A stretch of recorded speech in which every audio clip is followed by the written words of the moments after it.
2007 கொல்கத்தால உருவாக்கப்பட்ட ஜிங்குஷால் இண்டஸ்ட்ரீஸ் கம்பெனியோட ஐபிஓ மார்க்கெட்ல ஓபன் ஆயிருக்கு. இவங்க company JCB, bulldozer, cranes, road roller, power machines, excavator மாதிரியான கன்ஸ்ட்ரக்ஷன் மெஷின்ஸை ஒரு இந்தியன் கம்பெனி கிட்ட இருந்து வாங்கி பல்கா UAE, Kenya, Nigeria, Sri Lanka, Bangladesh மாதிரியான கண்ட்ரில இருக்கிற கம்பெனிஸ்க்கு சேல் பண்றாங்க.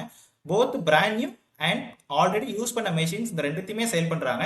சிம்பிளா சொல்லணும் அப்படின்னா இவங்க எந்த மெஷின்ஸுமே மேனுஃபேக்சர் பண்றது இல்ல, ஜஸ்ட் இந்தியன் கம்பெனி கிட்ட இருந்து வாங்கி ஃபாரின் கண்ட்ரீஸ்க்கு மெஷின்ஸை சேல் பண்றாங்க.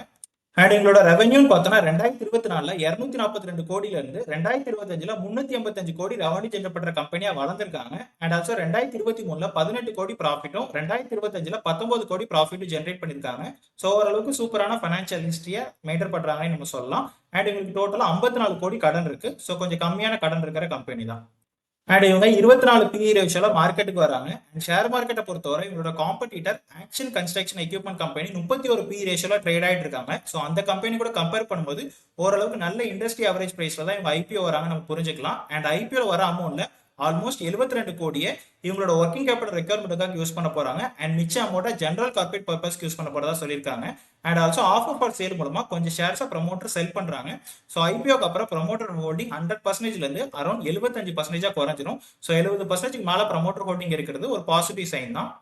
அண்ட் இந்த கம்பெனியோட பாசிட்டிவ்ஸ் பார்த்தோன்னா ஆல்மோஸ்ட் 30 கண்ட்ரீஸ்க்கு எக்ஸ்போர்ட் பண்ற இன்டர்நேஷனல் பர்சன்ஸ் இருக்கிற கம்பெனி. அண்ட் ஹெவி மெஷின்ஸ் கேட்டகரியில வர எல்லா மெஷின்ஸையும் இவங்க ப்ராடக்ட் போர்ட்ஃபோலியோல வச்சிருக்காங்க.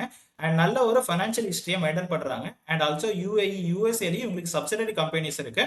அண்ட் இவங்களோட நெகட்டிவ்ஸ் பார்த்தோன்னா இந்தியாவில் இவங்க சேல்ஸே பண்ணல, ஒன்லி ஃபாரின் கண்ட்ரீஸ்க்கு எக்ஸ்போர்ட் பண்ணி அது மூலமா மட்டும்தான் சேல்ஸ் பண்றாங்க. ஸோ எக்ஸ்போர்ட்டோட டிபெண்டன்சி அதிகமா இருக்கிற கம்பெனி. அண்ட் சொந்தமா இவங்க எந்த மெஷின்ஸுமே மேனுஃபேக்சர் பண்றது இல்லை, ஜஸ்ட் சேல்ஸ் மட்டும் தான் பண்றாங்க.